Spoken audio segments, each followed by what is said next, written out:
principio.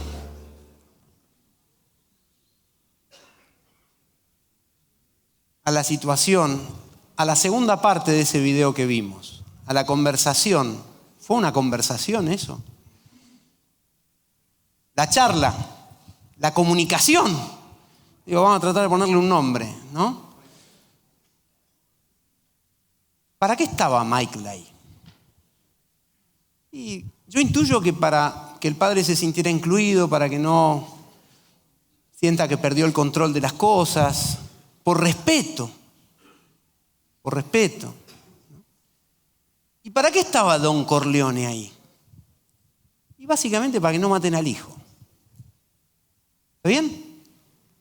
¿Tenían unidad de propósito? ¿Tenían un propósito común? No. ¿Alguien piensa que sí? No. Bien, estamos todos de acuerdo entonces. Es difícil tener una conversación, un diálogo, cuando no tenemos un propósito común. ¿Ok? Cuando no buscamos algo en conjunto. Fíjense cómo se va dando la conversación entre ellos, ¿no?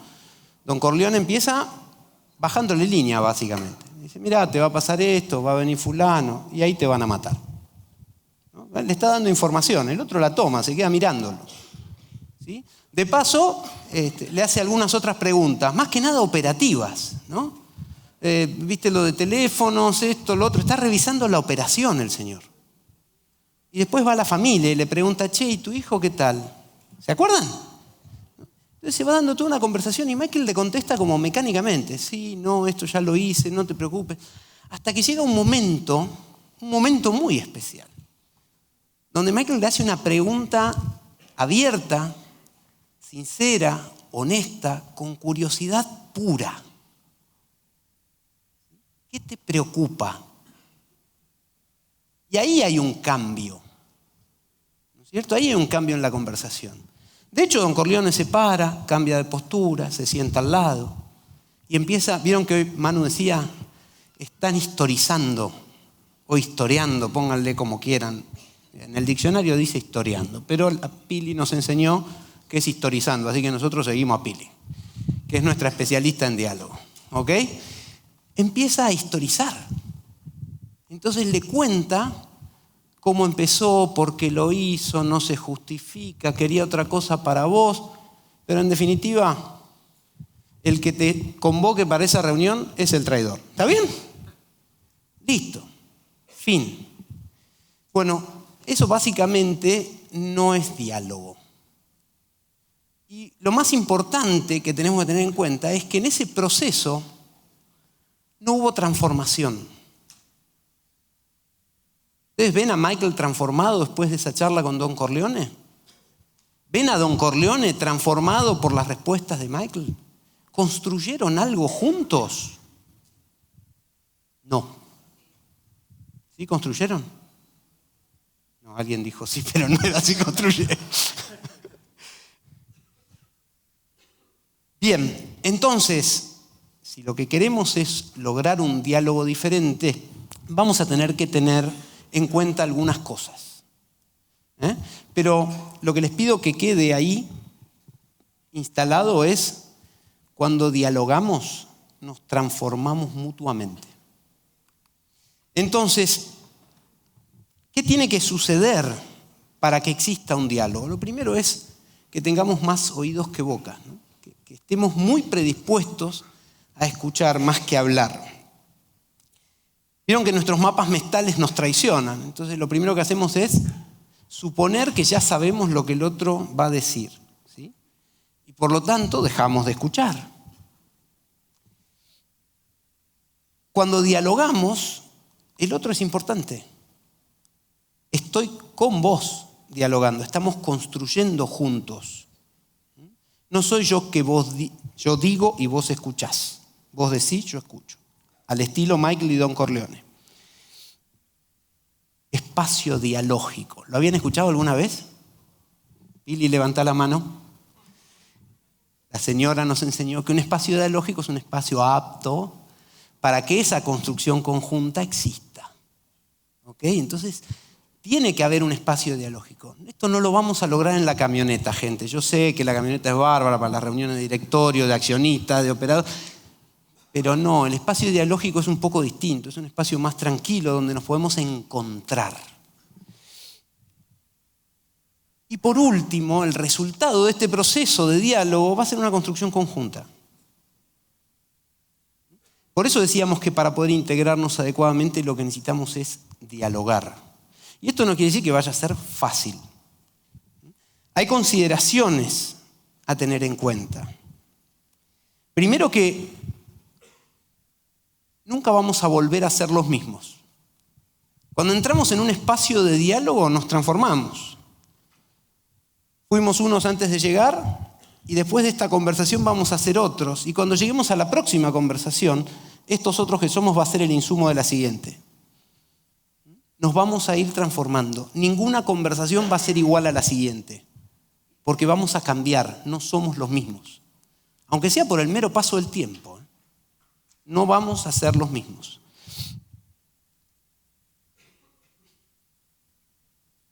Tenemos nuestros paradigmas, tenemos historias que nos condicionan, que nos limitan, que nos impiden escuchar. El punto es hacerlas conscientes y tratar de correrlas. No estoy diciendo que no existan. ¿Está bien? ¿Alguno piensa que puede ser objetivo?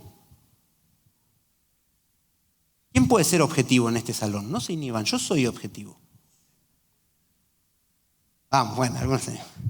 Uno puede ser honestamente subjetivo, pero objetivo, digamos, sacarse todo. No. A eso estamos haciendo alusión en este punto. En esta consideración no somos objetivos. Tenemos que ser conscientes de eso y trabajar en ese punto. No vamos a estar de acuerdo. No siempre vamos a estar de acuerdo. Porque el otro piensa distinto. ¿Ok? Aceptar que el otro piensa distinto es la clave. Porque eso nos va a permitir empezar a construir.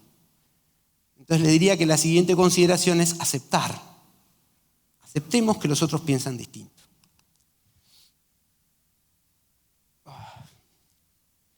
Co-construimos, ¿sí? En esos procesos en los que nos sacamos o tratamos de dejar a un lado nuestros paradigmas y demás, vamos a construir una realidad distinta. Y eso no va a ser gratis, va a haber negociaciones. Alguien me dijo en el break, avanzamos un montón, pero no fue fácil. Y no es fácil. Pero es importante, porque si no afrontamos el desafío, va a ser difícil que logremos lo que estamos buscando. Indagar, preguntar, interesarme en ese otro, meterme en su relato. ¿Vieron que yo hoy hablé de que la pregunta de Michael era una pregunta con curiosidad pura? Es decir, cuando me lanzo a entrar en el cuento del otro, lo que me permite empatizar es entrar en ese relato, es entregarme al proceso de indagación y disfrutarlo, recorrerlo, andar ese sendero, andar ese camino. Y de estas consideraciones, la que para mí fue más fuerte fue esta última. Porque Pili me decía, bueno, yo veo que eso pasa en las conversaciones entre nosotros, esto pasa. Hay pausas, hay silencios, que no es muy común en nuestra cultura. En nuestra cultura en general nos pisamos, ¿no? Sin ofender, tenemos más de italianos que de alemanes o de finlandeses, ¿cierto? Entonces, es importante para que podamos tener un buen diálogo, generar esos espacios, esos silencios. Nos contaba Pili que en Finlandia, ella se formó con un profesor finlandés en Finlandia, lo normal es que cuando alguien termina de hablar, se hace una pausa, se hace un silencio, y recién entonces este otro responde, o contesta o da su punto de vista. Y que es como una cadencia muy distinta a la que estamos acostumbrados nosotros, ¿no? Y eso permite lograr mejores entendimientos. Hasta acá, consideraciones. Ahora, podemos respetar todo esto, que si no sabemos para qué nos estamos sentando a conversar y si no acordamos para qué nos estamos sentando a conversar, probablemente no lleguemos a ningún lado. La claridad de propósito es clave. Cuando se vayan a sentar a conversar, a tener un diálogo, ni bien se sientan, digan, che, ¿para qué estamos acá? ¿Cuál es el propósito de esta conversación?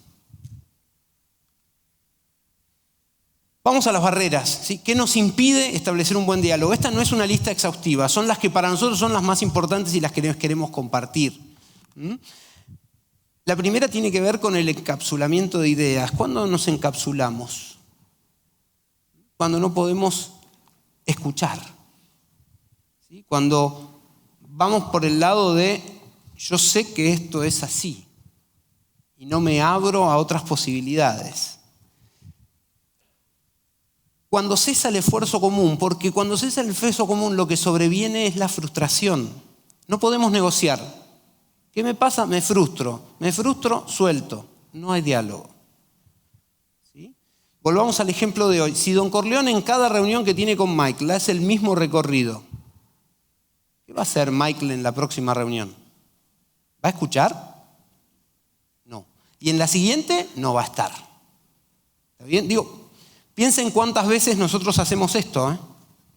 Empezamos de vuelta con la misma historia. ¿Sí? No nos abrimos a un proceso de negociación, no nos abrimos a un proceso que nos enriquezca. Lo que logramos es que cese el esfuerzo. Y esto es para ambas generaciones. Lo que estamos diciendo no es algo que aparece en una generación o en la otra. Cada uno se cuenta su cuento. Y si cada uno cuenta el cuento, no hay un cuento común. Yo tengo la verdad. ¿Está claro? Mi mirada es la verdad. Así que, ¿qué posibilidad tengo de construir algo distinto? Esta es una barrera enorme. Y finalmente el monólogo. El monólogo, la cosa tediosa, que no toma en consideración al otro, que no ve que el otro se está envolando mientras yo hablo y hablo y hablo. ¿Está? Bueno, estas son las principales barreras que nos impiden lograr un buen diálogo. Por lo tanto, nos impiden construir. Entonces, más allá de estas reflexiones, el conjunto de reflexiones que ustedes están leyendo ahí, la invitación es, anímense a ser aprendices en cada conversación. Anímense a decir, no sé nada de lo que va a pasar acá. Sé para qué estoy, pero no sé nada, soy un aprendiz. Nos vamos al living. Voy a invitar a pasar a la familia Fossati y a la familia García. No me mires así, Roberto, vamos. Roberto, Maggie. No, los Fossati es para acá, no para allá, ¿eh? Bueno, el propósito de este espacio, como el de todos los livings, es poder compartir experiencias, ¿no? Y la familia Fossati participó en esta investigación y los conocimos en ese contexto y nos pareció que tenían algo interesante para contar. Y la familia García también, nos conocemos desde hace muchos años y creo que tienen algo valioso en términos de lo que es la integración generacional y de abordarla en todas sus dimensiones. Así que me gustaría que arranquemos, Pato, porque nos sitúen un poquito dónde está, cómo llegamos acá. Una breve reseña de la historia. Bueno, primero allá tenía calor, acá tengo frío. ¿Viste? ¿Viste? Ya te va a agarrar calor. Pánico escénico, ¿no? Bueno, nosotros, la mayoría, muchos nos conocen, nosotros somos parte de una empresa que se llama Vilcura Sociedad Anónima, agropecuaria, y que derivamos en algunas cosas más. Y estamos en un proceso de cambio generacional, que es lo que se venía hablando.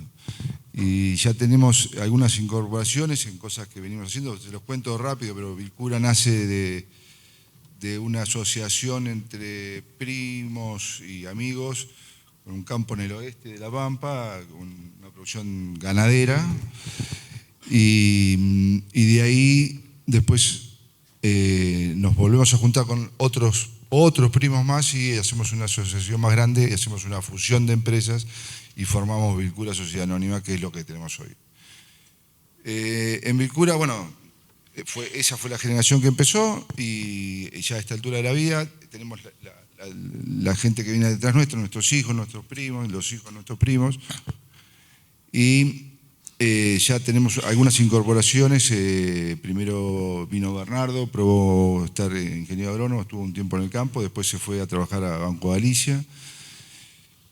Y nosotros siempre queriendo crecer en la parte ganadera, empezamos procesos ya en la parte de faenas, algunas no nos fue tan bien, otras seguimos adelante. Hoy estamos integrados con hijos de primos nuestros, que son los que están en Buenos Aires. Nosotros hacemos desde la vaca, el ternero, engorde, recría, feedlot, faena, y tenemos carnicerías en Buenos Aires. Y ahí es donde nos asociamos con los hijos de nuestros primos. Espera, que ahí te me fuiste a la integración. Sí. La historia. Entonces, lo que me pareció súper interesante de este caso, no sé si todos lo sabían, pero es que vienen de una división. Y este grupo de primos, que son 13, Somos 11 primos, se eligieron socios y fusionaron las empresas. ¿Se dan cuenta de lo que eso significa?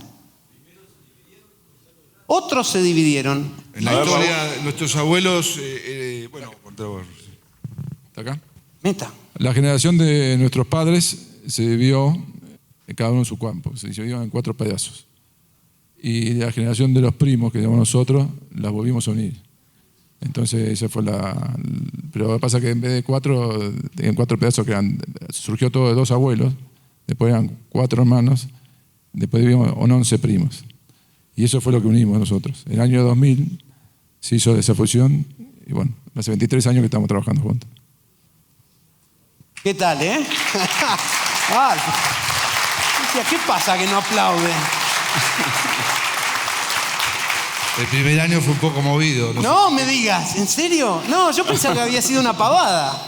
¿Cómo fue el proceso? No, lo que sí nos pusimos algunas cosas, como trabajamos mucho en los consensos, cada vez que hay un proyecto nuevo, lo trabajamos mucho el consenso, y no por mayoría, porque siempre hay alguno empacado, pero bueno, tratamos que se desempaque logrando el consenso. Y bueno, entonces eso nos ha servido porque nos pegamos palos, unos cuantos palos, pero con proyectos que acá hay gente que trabajó con nosotros, Fernando, Benja, y también se pegan el palo con nosotros. Pero haberlo tenido bien consensuado no nos trajo un problema en la empresa. Me pareció súper interesante el concepto de consenso, porque a veces tenemos una idea del consenso como, bueno, ok, vamos, ¿no? Yo siempre hablo del viaje a Mar del Plata o el viaje a Bariloche, y si elegimos ir a Bariloche, el que quería ir a Mar del Plata está a los 1.600 kilómetros diciendo que es una porquería el viaje, ¿no? Entonces, ¿fue consenso o no fue consenso? Y no fue consenso. Pero cuando Raúl me explica el consenso entre ellos, me dice, consensuábamos y el proyecto era de todos y no había reclamo. Entonces, me parece también un ejemplo interesante de qué es el consenso de verdad, ¿no? El consenso de verdad, la llave del consenso la tiene la minoría. El poder lo tiene la minoría, que cuando dice, ok, acompaño, se suma al proyecto de la mayoría. Pero se suma es que se la banca. ¿Me explico? Y esto es lo que rescataba Raúl y decía, esto nos permitió seguir juntos. Porque la verdad que se pegaron unos cuantos revolcones, no es que 1 o 2. No, más de 2. ¿Cómo fue el día que empezaron con el proyecto ganadero? ¿Qué pasó? No, hicimos un frigorífico de exportación, netamente exportación, y inauguramos el día que cerró Néstor las exportaciones. Aguantamos 2 años y medio y después fue muy difícil. Pero el proyecto fue exitoso, porque claro, hoy está ese proyecto, da trabajo a muchas personas en La Pampa y muchos productores le venden. Así nos sirvió el consenso, ¿no? Buenísimo. Gracias, muchachos. ¿Y los García? ¿A quién le doy? Me parece que Maggie tiene más historia de cómo llegamos hasta acá, ¿no? Cuando nos incorporamos nosotros al CREA, yo no sabía nada de campo, o sea, el campo lo viví toda mi vida desde la época de mis abuelos, Después mis padres, yo iba al campo, me encantaba, pero disfrutaba del atardecer, de andar a caballo, todo eso, pero si pasaba algo, la inundación, la piedra, era problema de mi papá, no era problema mío. Yo iba y disfrutaba y nada más. Cuando empezamos y nos incorporamos en el CREA, yo dije, no, tengo que saber algo. Entonces empecé a ir a todas las reuniones CREA. Y todos los congresos, creo que hemos ido a todos, los zonales, los nacionales. Y yo iba como escucha, no sabía nada de campo, no soy agrónoma, soy profesora de filosofía y pedagogía, así que nada. Y empecé a escuchar y empecé a ver problemáticas de las familias del CREA. Y cómo se empezaban a incorporar otra generación y el traspaso, y empezaban a hablar de acciones y de socios, y que yo escuchaba y con los ojos bien grandes y escuchaba mucho, y un día le digo a Roberto, che, los chicos ya están grandes, tenemos que empezar a integrarlos, vamos a hacer algo. Y bueno, un día ya estaban grandes, todos profesionales. Nos reunimos en casa, los invito a todos y les planteamos, bueno chicos, ya es hora si quieren empezar a integrarse a la empresa. Y las chicas, cada una con 4 hijos, no mamá, mis hijos son chicos, la otra no, su profesión también. El flaco acá al lado dice, no, yo estoy con trasplante embrionario, veterinario, estaba con caballos de polo, no, por ahora conmigo no cuenten. Bueno, entonces le digo a Roberto, empecemos a reunirnos. Yo lo que escuchaba en los CREA, las familias, algunas que se reunían, que las sociedades, que esto y que lo otro. Entonces, bueno, solo, sin asesoramiento, así, muy chacarero, nos empezábamos a reunir. Y entonces después pusimos el primer lunes de cada mes nos tenemos que reunir. Y siempre los temas eran repetitivos. Teníamos, por ejemplo, el problema de un empleado que habíamos heredado de papá, una familia conocida, qué sé yo. Y, por ejemplo, el problema era, bueno, ¿qué hacemos? Le decían papelito. ¿Qué hacemos con papelito? Y bueno, sí, habría que tal cosa. Y yo, no, porque me sirve para el parque, cualquier cosa, pero yo lo quiero de parquero, era re prolijo, yo lo quería, no se negociaba, papelito tenía que seguir. ¿Y eso charlaban en la familia? Sí, en los grupos de los lunes, una vez al mes. Toda la familia se juntaba los lunes. Los 4 y chicos. hablaban de papelito. Y nosotros. Y el Papelito nunca se enteró que hablaban tanto de él, calculo. Nunca se enteró que hablaban tanto de él, calculo. Maggie, vos les contabas que Papelito estaba en la empresa desde hacía muchos años. Sí, los chicos ya lo sabían, pero era mi parquero y si no me quedaba sin nadie. A otra reunión, de vuelta, el tema, bueno, vamos a decirles, la hacienda, la agricultura, qué sé yo, y seguía el tema de Papelito. ¿Y qué hacemos? Y no, decía Roberto, voy a averiguar con el contador cuánto saldría el despido, pero no concretábamos. Otra reunión más, otra vez el tema Papelito. Hasta que un día una de las chicas dice, bueno, no mamá, basta, yo no vengo más a estas reuniones porque estamos estancados, el papelito sigue todo el tiempo.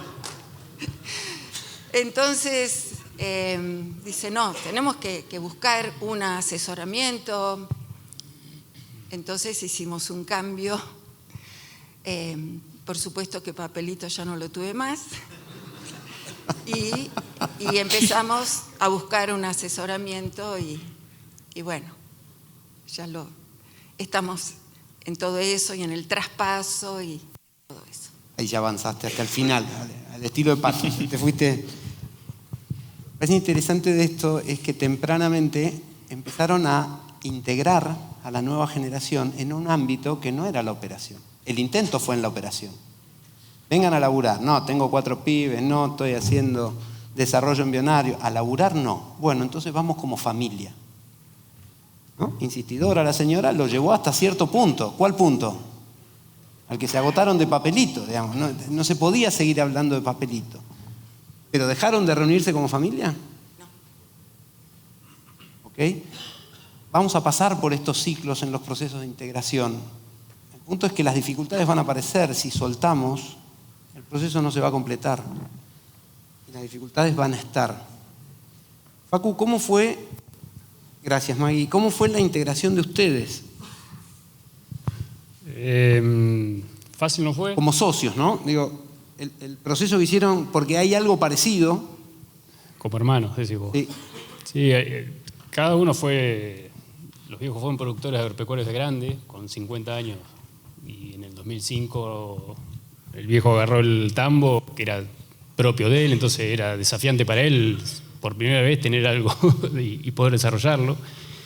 En el mientras tanto era hagan. Por ahora estoy yo, entonces cada uno fue haciendo su nicho. Particularmente en mi caso también era un poco probarme afuera y me recibí, fui haciendo otras cosas de pasante, empleado, hasta desarrollar un centro de embriones propio con un socio, íntimo amigo. Pero todos estábamos cada vez más grandes y desarrollando cada uno su actividad hasta que de golpe, vengan. Y el vengan era ir a tomar café a casa con Bonobón y la familia y temas que ya venían resueltos y eran más de comunicación que de decisión. Y llegó un momento que también dijimos, bueno, basta, porque la verdad que después ahí yo me iba a revisar yegua, el otro se iba a hacer tacto a la vaca, somos 4 hermanos, 3 veterinarios, casados con veterinarios, todo veterinario. El viejo mucha presencia muy fuerte, mamá dentro de su silencio y sabiduría de madre, tratando de unir y que la cosa se contenga.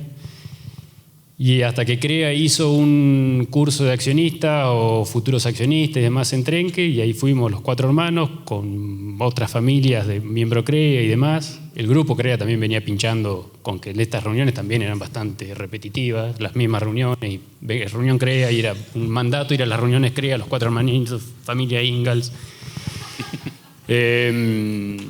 Y ese curso de accionista, como dijimos, me parecería que es por acá la cosa, y le dijimos, viejo, me parece que voy a ir por acá, qué sé yo, y sí, me parece que está bueno, lo vamos a ir viendo.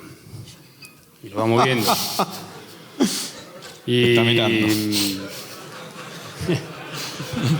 Te está mirando. Está mirando. Tengo que hablar yo también. Sinceridad absoluta, ¿no? Y bueno, fue Congreso Nacional y está Dulom, nos juntamos, dale, vemos un cafecito, vamos por ahí. Y bueno, hicimos primero una clínica hasta que se tomó la decisión, habíamos tenido algún intento previo, que de lo cual sirvió, esto hace 12 años que venimos ya tratando de hacer algo, y en ese congreso, bueno, sirvió, esa persona antes sirvió, se tomaron decisiones que estuvieron buenas, a los viejos les sirvió, a nosotros mal que mal también nos sirvió. Y bueno, se hizo un diagnóstico de empresa, donde había un diagnóstico y un tratamiento, si querés llamarle de esa forma, y donde, ¿encaramos o no encaramos? Había que tomar la definición de encaramos o no encaramos, y hasta que, bueno, sí, gastamos esto, sí, no, bueno, era el valor de, no sé, un valor en Trenquelauquen.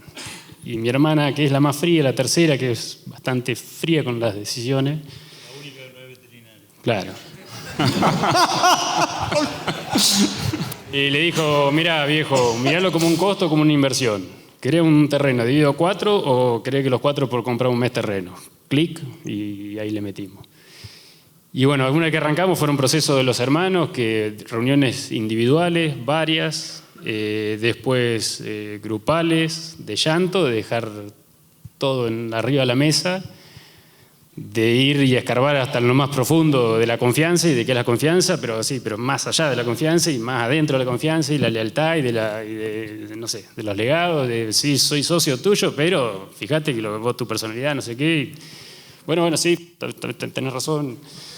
Entonces, nada, yo creo que lo que más se valora de eso es que si no era bajo afuera, un externo solo, podríamos haber complicado la cosa o decirnos cosas que nos hubiésemos herido. Y yo creo que hoy ese proceso nos unió, nos hablamos con mucha confianza, hay mucho diálogo, lo cual somos nuevos. Yo soy el menor con 41, así que ya venimos medio por atrás. Pero bueno, una vez que medio nos decidimos socios, después de muchas conversaciones, sí, socio tuyo, pero sí, dijimos, che, nos dimos vuelta y decir, bueno, viejo, queremos ser socios, ahora les toca a ustedes. Eso fue un poco los hermanos. ¿Cómo se llama la sociedad? Campo 4. Robert, ¿vos no tenías otra guardada por ahí? Tengo una historia yo. Todo esto, para muchos me conocen, yo trabajé de veterinario 40 años, revisando vacas de leche y de cría, sabiendo que en algún momento, si Dios me daba vida, me iba a tener que ocupar de las cosas familiares. Hasta ahí las manejó mi suegro por un lado, un tío mío muy querido, a mí me faltó mi padre cuando yo tenía 15 años, y un tío mío y mi madre en la parte lechera de los Boisú. Sabía que en algún momento me iba a tener que ocupar de eso. Mi tío, muy sabio, cuando yo trabajaba, lo cuento porque vale, y estaba en pleno proceso profesional, poniéndole horas y dedicación y tiempo y capacitaciones, me dijo, vos no te preocupes por el futuro, metele palo a lo que hoy haces, según él que lo hacía bien, y ya te vas a tener tiempo para ocuparte de lo otro. Y el otro llegó, comienzo de los 2000, yo era miembro CREA filosófico desde el año 75, 76, donde se formó el Trenquelauquen 1, iba a las reuniones de mis clientes, pues yo no era miembro, no tenía campo, y ya en el 2000 nos integramos al Trenquelauquen 2, con lo que Margarita había recibido en ese tiempo de su padre, campo agrícola y ganadero, y seguimos con la actividad. En 2005 mamá decide donar la parte de los 2 tambos que tenía, una a mi hermano, la otra a mí. Así que me integré a la actividad lechera, es decir, que éramos 2 empresas unipersonales, una lechera, la mía, y una agrícola ganadera, la de Maggie, donde cada uno se prestaba cosas. Maíz, por ejemplo, de una a la otra. ¿Cómo se prestaba? Bueno, no, en realidad nos debíamos mutuamente. Y eso hizo, bueno, en el CREA se venía hablando de temas, surge, empezamos con alguien que ya no está, hicimos una primera experiencia de asesoramiento externo, como dice Facu, sirvió, y después vino lo del curso de accionistas, en lo cual los chicos participaron hasta Pía, una de mis nietas menores que tenía en ese momento meses. Así que, y ahí fue donde arrancamos. El tiempo que arrancamos con el asesoramiento firme fue hace 7 años, casi 7, es el cuento que hace Facu de que, papá, son caros pero son lo mejor, metámosle palo.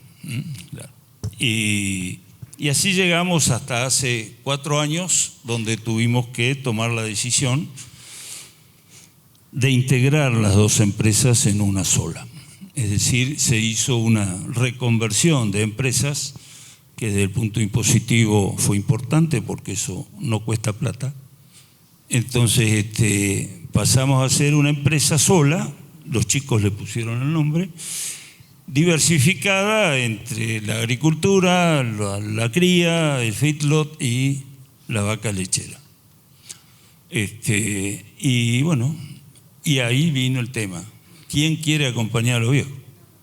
Y entre los hermanos se pusieron de acuerdo. Levantó la mano, yo era una duda que tenía. La duda era, ¿le iba bien profesionalmente? Hacía 12 años que trabajaba con trabajos importantes desde el punto de vista de la transferencia, y él es el que decide. Fue una decisión de vida, más que profesional, y bueno, y se integró. y bueno, arranquemos. Hubo un cambio en el manejo global de los números de la empresa porque hubo que cerrar balances distintos. Antes éramos dos, de los cuales uno era el que manejaba, la otra decía que sí o no. Y en este caso ya hubo que trabajar con una forma un poco más ordenada desde el punto administrativo. Ustedes me dicen cómo fue la evolución y yo digo realmente conforme.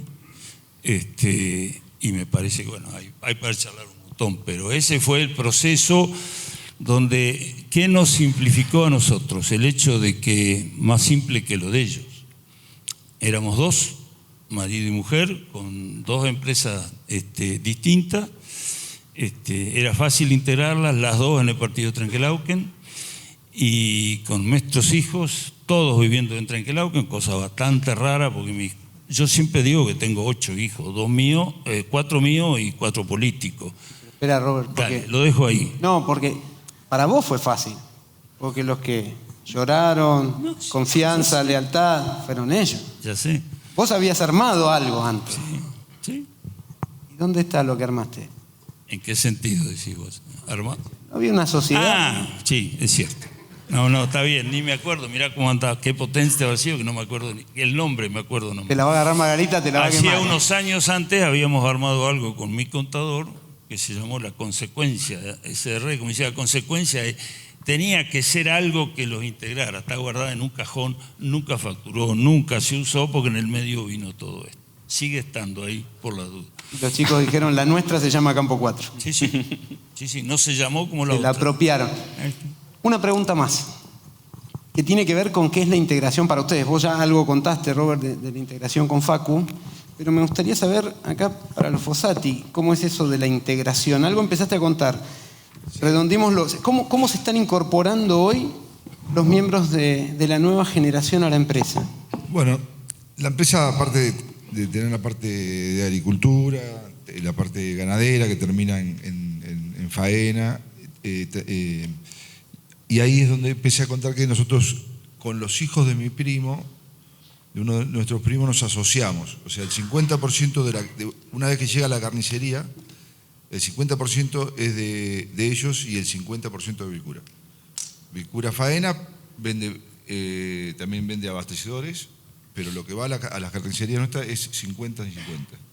Que lo hicimos así porque ellos venían de afuera, la única manera rápida de asociarnos y seguir ese camino a llegar al mostrador y a la gastronomía, lo hicimos con ellos. Ellos son los que manejan esa distribución de carne hoy y nosotros, yo estoy bastante, lo apuntalamos, le damos experiencia, pero el movimiento bancario, toda la ejecución es de ellos. Y por otro lado, estamos en un proyecto de una granja de cerdos que ya está activada, ya está donde va a ser el terreno, que ya está comprado y ya hay parte del proceso de la planta de alimentos y cosas que se están adelantando, que se está adelantando. Ahí también se incorpora otro hijo de otro primo, que es el que va a estar en la ejecución del negocio, digamos, junto con Cristian, que él está con nosotros ya entró hace 19 años que está con nosotros, que es el que lleva adelante. Nosotros ya tenemos una granjita de cerdos en Trenquelauquen, que la lleva adelante de él, toda la parte productiva la hace Cristian, y bueno, y de esta manera metemos a Lucas Jusay, que es el que va a dar la parte del apoyo, digamos, a la unidad de negocio, ¿no? Lo interesante es que las nuevas generaciones se incorporan con negocios, no con puestos. Se incorporan con negocios, no con puestos. Y después hay un tema ahí, Cristian, ¿no? ¿Qué haces acá? La verdad que no sé. No sabés. Me agarró, ¿no? que me trajeron. Porque Cristian no es miembro de la familia. No, mi nombre es Cristian. Yo no soy miembro de la familia. Trabajo como si lo fuera, pero lo importante de esto es, con Cami, un punto importante es, nosotros reunimos a todos los hijos de los socios, llamamos por teléfono uno por uno, y hicimos una reunión en Buenos Aires, porque los socios de Vilcura son 11, Los hijos de los socios son 30. Juntamos a los 30 pibes y les dijimos, chicos, vamos a hacer una reunión de Vilcura. Antes Cami hizo una encuesta. Perdón, corto. Hicimos una encuesta de sensibilización, somos 30, algunos con una participación un poco más activa, como contaba Pato, está Lucas y Bernie, 2 hijos de socios, y yo como hija de socia, y Cristian, Fede, también el asesor que está por ahí, ayudamos a conectar a todos los hijos, que entiendan que había algunos que conocen del campo y de la producción por ir, y otros que no tenían ni idea. Entonces dijimos, bueno, empecemos, hagamos una presentación básica y contemos qué hace Vilcura, dónde produce, con quién produce, cómo se asocia, qué es CREA, porque tampoco algunos ni sabían que era CREA. Así que esa reunión se hizo en Buenos Aires el año pasado, estábamos los 30 y la verdad que fue muy productiva. Y previo a eso, que decía Cristian, hicimos una encuesta de sensibilización para ver cómo estábamos, a dónde íbamos a llegar a esa reunión. Y la verdad que los primeros resultados que arrojaron la encuesta fue que la mayoría quería la continuidad de la empresa familiar, que querían participar, algunos de forma más activa y otros simplemente dejando sus acciones, pero que querían y que creían en la continuidad. Así que ahí Cristian y el asesor Fede también nos ayudó un montón. Así que bueno, estamos trabajando ahí. Cami, ¿vos trabajás en Vilcura? No, yo no trabajo en Vilcura, soy como externa, hago como un puente entre la nueva generación y la generación actual. Gracias. Qué metiche, Cristian, ¿no? Sí. ¿Por sí, qué? sí, ¿Qué fue? ¿Cuál fue ¿Qué te el bichito? movió? No, a ver, inconscientemente yo también quiero que la empresa siga y pensé dentro mío el día que Raúl y Pato digan basta, ¿qué hago? Siamo fuori de la copa. dónde me voy? Siamo fuori. Siendo un simple empleado de la empresa, ¿qué hago? Pero bueno, nada, me motivó también eso y viendo que había 30 chicos, digo, esto aparte, semejante empresa que es familiar y con tanta trayectoria, la verdad que es una locura que desaparezca, no iba a desaparecer, pero que nada, que teniendo semejante semillero no pueda seguir siendo lo que es y lo que vendrá y lo que será. La nueva generación, les decimos constantemente, es que nosotros necesitamos de ellos.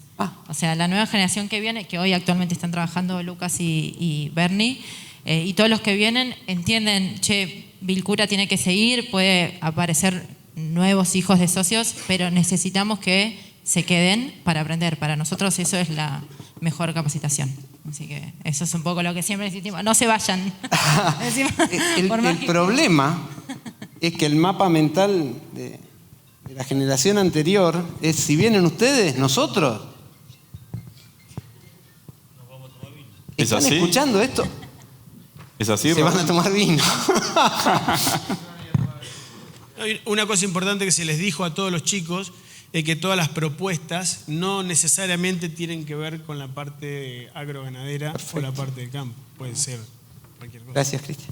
¿Qué ibas a decir, Raúl? No, yo te decía que, como comentaba hoy, que haber trabajado con nuestros tíos o nuestros padres, un poco lo marcaste vos, te decían, tenés que hacer esto, y no lo hacías. Yo decía, no tenías, o no pensaba que tenía gran diferencia, era más obediente, no sé. Yo siempre te digo que te dije ahí que la única diferencia que tenía era la música, que mi hijo escuchaba tango y yo escuchaba Pink Floyd o alguno de esos, o el rock and roll. Pero ahora veo que toda la tecnología, todo lo que se vino, es todo tan vertiginoso, impresionante. Los últimos 20, 30 años, antes eran más lentos, se podía pensar más. Ahora es todo vertiginoso. A ellos les cuesta menos adaptarse. A nosotros, como que no tenemos que todo. Oye, viste que vas de una cosa, primero, bueno, nosotros hacemos las cosas, bueno, hay que sacar los alambrados, sacamos los alambrados, como decían hoy, hicimos el macroambiente, ahora los cordones estos, bueno, lo tenemos. Pero después vuelven para atrás también, porque después dicen, pero si hay que sembrar pastura, pero si pastura teníamos hace 20 años. Entonces, es todo tan mercado porque no es siempre para adelante, va adelante y para atrás. Entonces, es difícil, hay que adaptarse. Y ellos están más como que están más acostumbrados. Me parece muy interesante y con esto redondeamos, ¿no? En este caso, aparecen los predecesores diciendo, bueno, ustedes la verdad que se adaptan muy bien a todos los ritmos de la tecnología, esto de que esté Cristian está buenísimo, vayan integrándose entre ustedes y nosotros nos la tomamos. Y la generación que viene les dice, no, queremos aprender de ustedes. Si hablamos de convivencia y de integración generacional, acá tienen un ejemplo. Quizá lo más difícil es, los mayores, aprender a trabajar con los más jóvenes. ¿Cómo empezamos a generar conversaciones, diálogos, donde nos vayamos transformando para poder hacer juntos? La pregunta tenía que ver con que si vemos que la generación futura no está interesada en lo que hacemos, o falta interés, ¿qué hacemos? ¿Salimos a intentar acompañar sus proyectos? ¿Esperamos que ellos pidan que los acompañemos? ¿Podemos empezar a pensar en qué puede no haber una sucesión generacional en la empresa? Bien. A ver, la primera recomendación es averigüemos qué quieren. Porque que de pronto no estén interesados en nuestro negocio actual no quiere decir que no estén interesados en nada o que no quieran emprender. Tal vez lo que tenemos que hacer es establecer algún canal de comunicación abiertos, ¿no? Porque lo más difícil de abrir esos canales es escuchar lo que uno no quiere escuchar. Por ejemplo, quiero timbear en la bolsa. Me gusta el negocio financiero y yo no quería escuchar eso, ¿no? Entonces tengo que ir dispuesto a escuchar lo que no quiero escuchar. Voy a dialogar. Voy abierto, ¿sí? Para, primero que nada, conocer sus intereses. En función de ese conocimiento de intereses podemos empezar a generar cosas, que tal vez sea dar lugar a que haya proyectos, porque el espíritu emprendedor está y lo que quieren es emprender cosas diferentes, que es un poco la segunda alternativa propuesta. Yo lo último que haría es bajar la cortina, gente. Me parece que la clave está en abrir canales de comunicación, en saber cuáles son los intereses de las nuevas generaciones y a partir de ahí pensar cómo acompañamos ese proceso, cómo nos integramos para que podamos avanzar juntos, ¿no? Probablemente no sea como lo hicieron hasta ahora, no sea en el negocio que tienen hoy. Y esto uno lo puede pensar como, uy, qué terrible, qué amenaza, qué debilidad, no podemos seguir en lo que estamos. Gente, hay un montón de profesionales que puede llevar adelante un negocio agropecuario. No hace falta que sea un miembro de la familia. Y yo tengo la suerte de conocer cantidad de empresas CREA que hoy son administradas por personas que no son miembros de la familia. Y son muy bien administradas. No se fundió ninguno. Es más, les va bárbaro. Y existen otras oportunidades que tal vez permiten que esa empresa familiar o esos negocios familiares crezcan a un ritmo más adecuado a las necesidades que tiene la familia. Entonces, mi respuesta a esa pregunta es, abramos canales de comunicación, conozcamos los intereses de los miembros de nuestra familia, de esos jóvenes que vienen, y arriesguémonos, animémonos a ser aprendices en esas conversaciones. ¿Hay alguna otra? Fantástico. Muchas gracias, gente.